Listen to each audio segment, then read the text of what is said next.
Bab 1118. Terlalu cantik. Setelah mendengarkan kata-kata terus terang Siska Su, detak jantung Gita bahkan menjadi lebih kacau. Pandangan Andri Han saat ini tepat tertuju padanya. Mata keduanya saling bertatapan. Pergilah.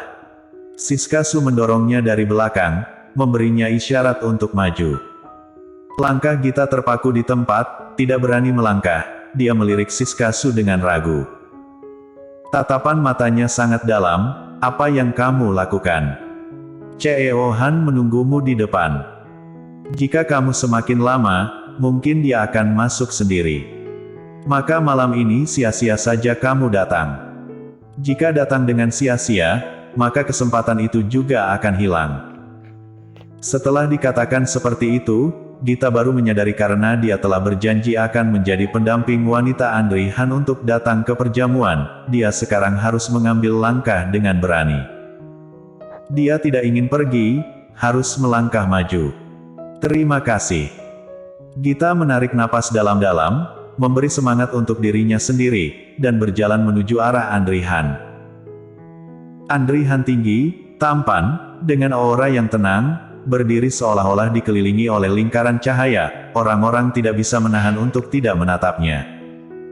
Mereka yang datang ke perjamuan hari ini adalah orang kelas atas.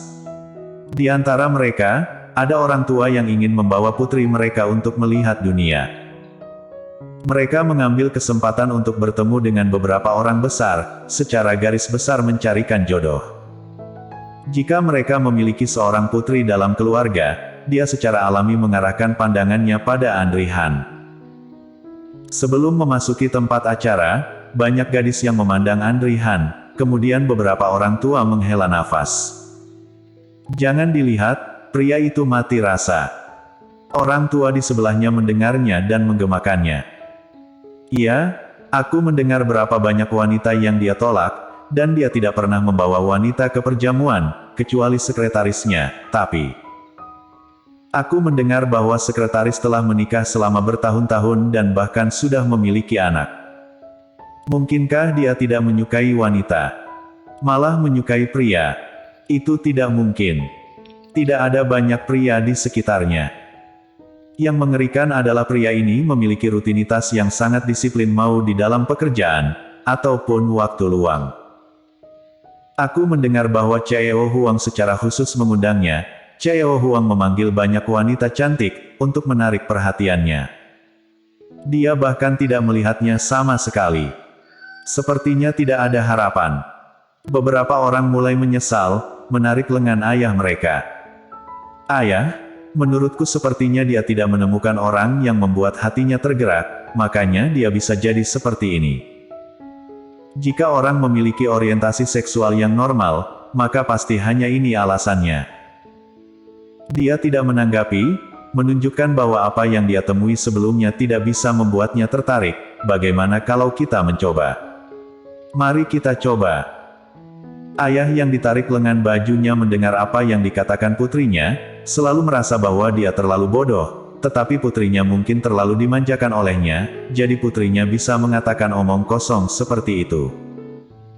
Dia hendak berteriak, tetapi orang yang baru saja berbicara dengannya tiba-tiba menoleh ke putrinya. Dia mengatakan sesuatu yang masuk akal. Bagaimana mungkin seorang pria tidak menyukai wanita? Kecuali jika wanita ini tidak cukup cantik. Mengapa kamu tidak mencobanya? Kebetulan ada pasangan. Kedua gadis itu saling melirik, mata mereka menunjukkan ekspresi jijik satu sama lain, tetapi mereka dengan cepat berpura-pura sangat ramah. Kalau begitu kita pergi bersama. Oke. Tatapan Andri Han tertuju pada Gita. Awalnya, ekspresinya acuh tak acuh, tetapi lambat laun alisnya berkerut, karena ketika Gita berjalan ke arahnya, dia tiba-tiba dihalangi oleh seorang pria, seperti membicarakan sesuatu padanya. Adegan di mana keduanya berdiri bersama membuat Andri Han merasa sangat tidak nyaman. Bibir tipisnya ditutup rapat-rapat, dan aura di tubuhnya tiba-tiba menjadi dingin. Ketika dia hendak melangkah maju, kedua wanita itu menghalangi jalannya. Cheo Han. Halo, Presiden Han, aku Yolando Su. Aku melihat kamu berdiri di sini dari kejauhan. Aku ingin tahu apakah kamu sedang menunggu seseorang.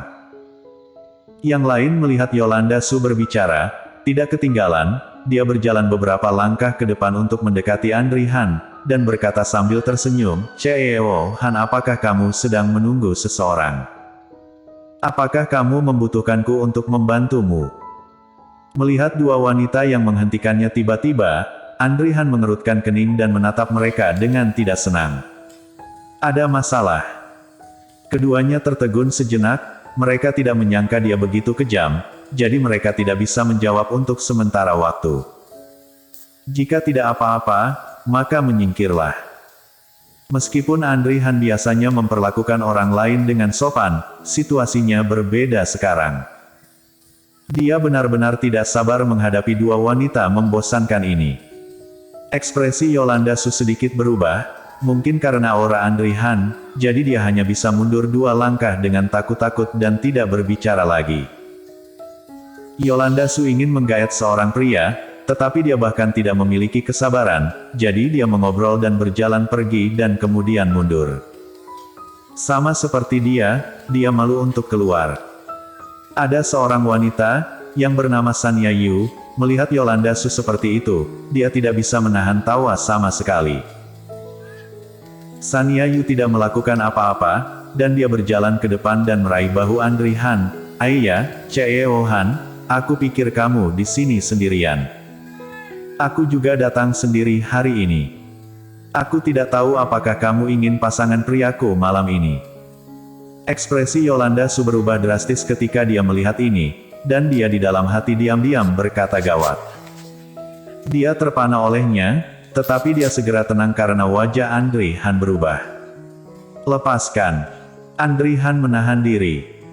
Melihat bahwa dia marah, Sanya Yu tetap tidak menjauh, dia berencana untuk menempel padanya, siapa sangka seketika dia diusir. "Ah!"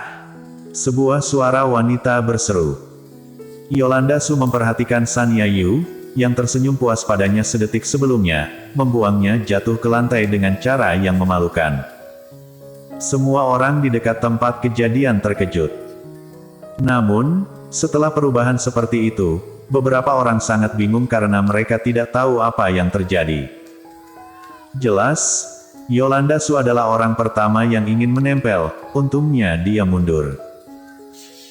Namun, Andri Han tidak pergi untuk melihat keadaan Sanya Yu lagi, karena dia telah mengingatkannya untuk melepaskan, dia tidak bertanggung jawab atas serangkaian hal yang terjadi setelah itu.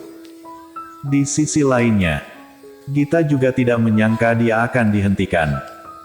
Pihak lain mengatakan dia melihatnya sendirian, jadi dia ingin mengundangnya untuk menjadi pendamping wanitanya malam ini.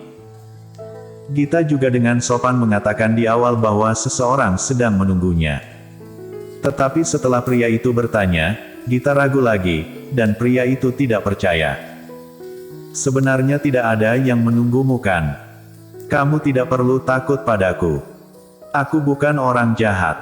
Karena aku melihatmu terlalu cantik. Itu sebabnya aku tertarik padamu. Sebelumnya aku tidak pernah mengajak wanita untuk menjadi pasangan jamuan. Kamu adalah yang pertama." Setelah selesai berbicara, pria itu berpikir bahwa apa yang dia katakan sangat bagus dan indah, dan pihak lain pasti akan tersentuh. Siapa yang sangka saat ini terdengar suara? Benarkah? Bersambung.